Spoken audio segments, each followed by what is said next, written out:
In the 3rd century BC, two major powers dominated the Mediterranean: Rome, a rising republic, and Carthage, a wealthy trading empire. Their paths were destined to collide. Carthage, with its powerful navy and strategic location in North Africa, controlled vital trade routes. Rome, with its strong army and thirst for expansion, looked to expand its influence. The First Punic War, 264–241 BC, erupted over control of Sicily, a strategically important island between Rome and Carthage. It was a brutal conflict fought on land and sea, marked by epic naval battles and heavy losses on both sides. The Romans, initially outmatched at sea, adapted quickly, developing new tactics and warships like the Corvus. After 23 years of bloody conflict, Rome emerged victorious, acquiring Sicily as its first overseas province. The war, however, had a profound impact on both sides. Rome had proven its military might, but at a great cost in lives and resources. Carthage, though defeated, showed resilience and the ability to adapt.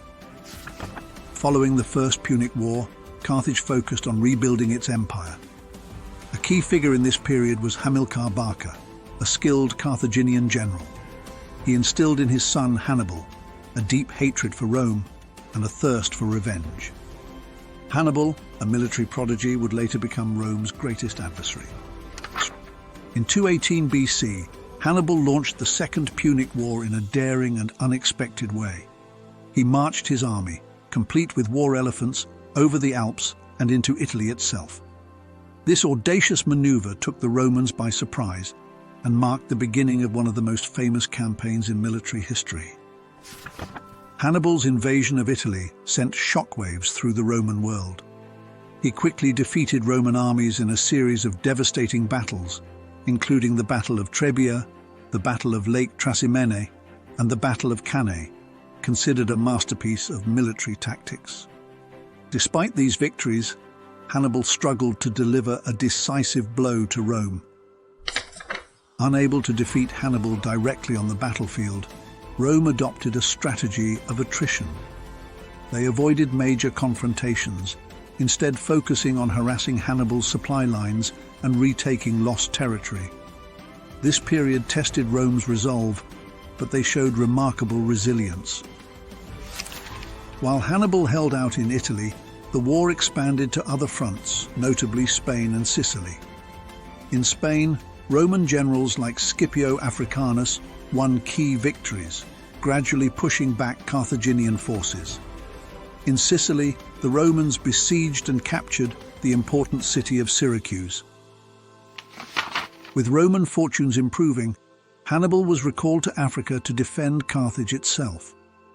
In 202 BC, the two armies clashed at the Battle of Zama. Scipio, a brilliant strategist, outmaneuvered Hannibal, leading the Romans to a decisive victory. The Battle of Zama marked the end of the Second Punic War. Carthage, defeated and exhausted, was forced to accept harsh peace terms. They lost their overseas territories, their navy was severely limited, and they had to pay a heavy tribute to Rome.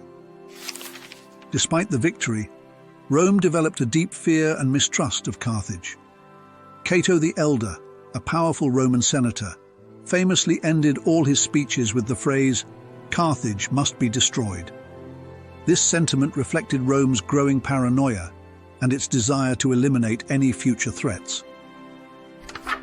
In 149 BC, using a flimsy pretext, Rome declared war on Carthage for the third time.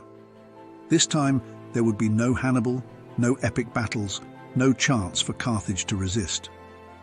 The Third Punic War was less a war and more a brutal siege and destruction of a once great city. After a 3-year siege, Carthage fell to the Romans in 146 BC. The city was systematically destroyed, its buildings razed to the ground, and its remaining inhabitants sold into slavery.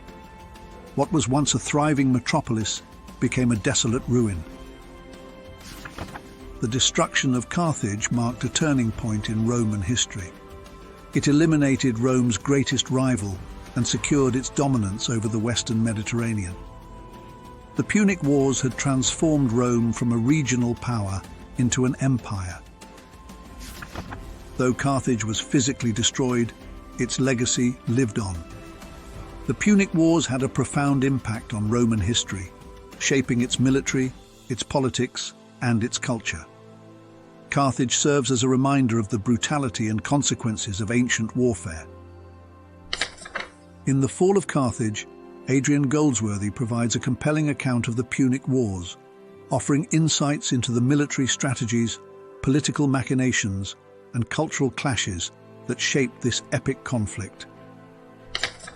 The Punic Wars witnessed remarkable military innovations, from the Roman corvus to Hannibal's use of elephants and his brilliant tactical maneuvers. Both sides constantly adapted their strategies, highlighting the dynamic nature of warfare. Beyond the grand strategies and famous battles, Goldsworthy does not shy away from depicting the human cost of these conflicts.